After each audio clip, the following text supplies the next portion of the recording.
Hello, wonderful humans. Welcome back to the Bliss Bean. Can you guess what my favorite day of the week is?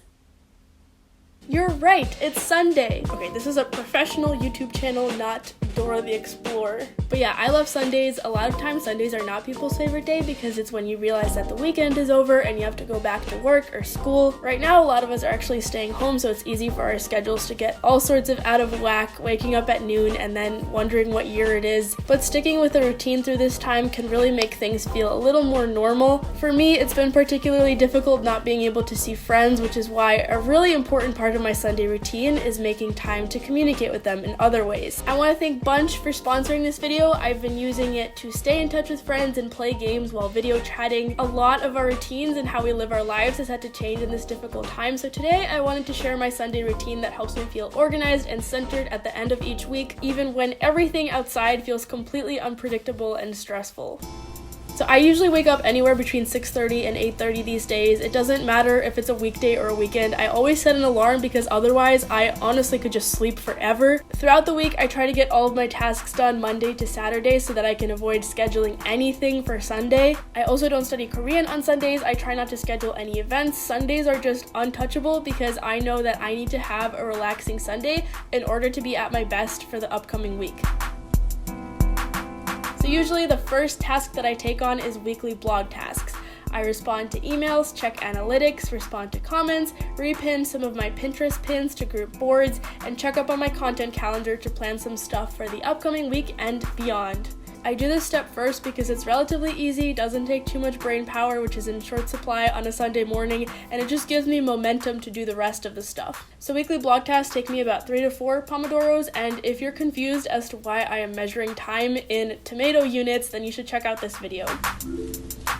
The next thing I tackle is weekly planning. Truly, my life would fall apart without this step. So first, I quickly read through the week's journal entries and I highlight anything that I consider important.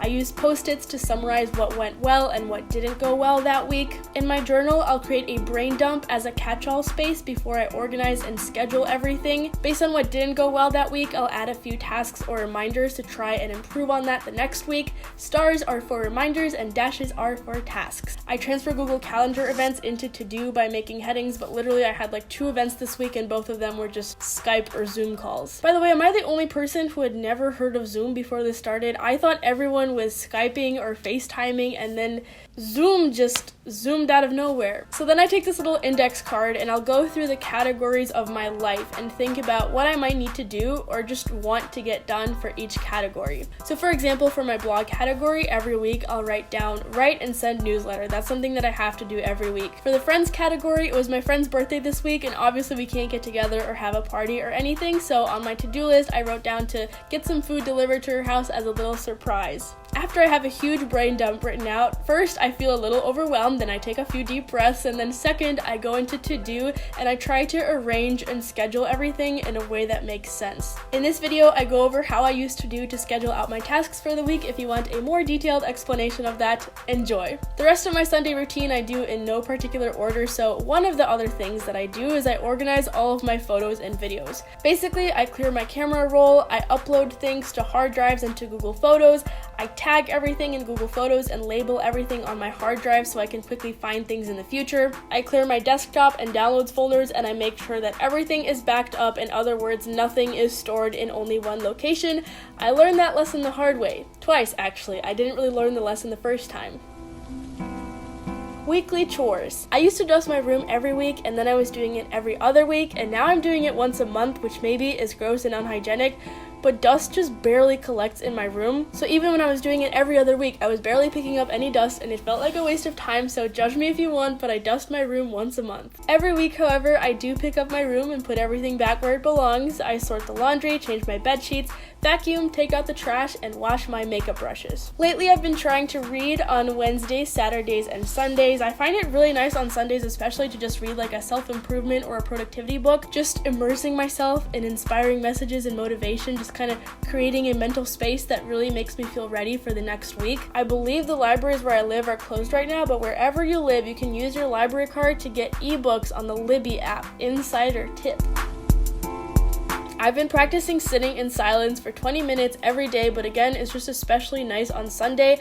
I like to do it after my hour of reading so that information and knowledge can really sink in. These days it's just really rare to be doing nothing. Even if you're not doing anything productive per se, you might be scrolling through social media or just something else that occupies your mind. And so your mind never really has the space to just exist and think and make connections based on the mountains of information that it absorbs every day. If 20 minutes sounds intimidating to you, you can start at 5 and work your way up. It is kind of difficult sometimes, but you also learn to love it because it's really nice to just sit there and think about whatever you want. Finally, at the end of the day, I try to incorporate something relaxing, so oftentimes I'll use the sauna with my family and then we'll watch SNL together or a movie. My friends and I used to do board game nights, so now our social distancing version of that is to video chat and play games together using Bunch. Once you add your friends on the app, you can add them to a party, and when you initiate a game, you can all play together. And you don't always have to be playing a game before the game starts and after it ends. You can just use the video chat function to chat. The app includes 5 games that you can play without downloading anything, but there are also some third-party games like Uno and Minecraft that are supported. I guess playing Minecraft where you live in a little digital world while video chatting with your friends through the internet is pretty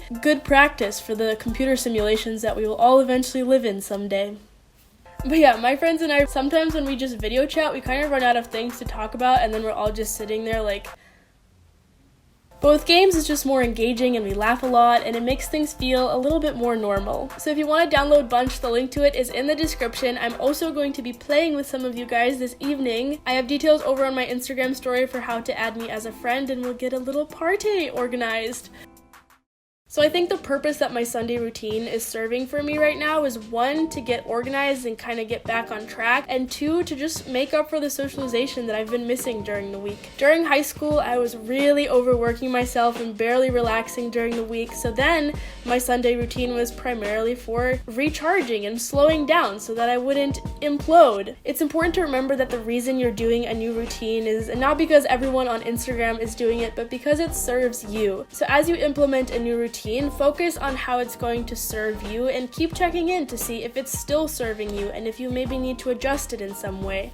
I've created a worksheet to help you design your own Sunday routine. There are more than 35 ideas for elements of a perfect Sunday routine on there. There's 3 categories that address yourself, your productivity, and your space. Once you have your routine set, I think it really helps to have it written down somewhere you can see and easily refer to it. I have the tasks of my Sunday routine either scheduled as weekly tasks in to-do or set as weekly habits in my habit tracking app. So yeah, I hope you enjoyed this video. Sunday is just 2 days away, so you can put all this new information and knowledge into practice. If you enjoyed this video, please give it a like and subscribe to my channel. I hope everyone is staying safe and healthy and acting responsibly and taking care of each other. Have a good weekend, and I will see you next week. Bye!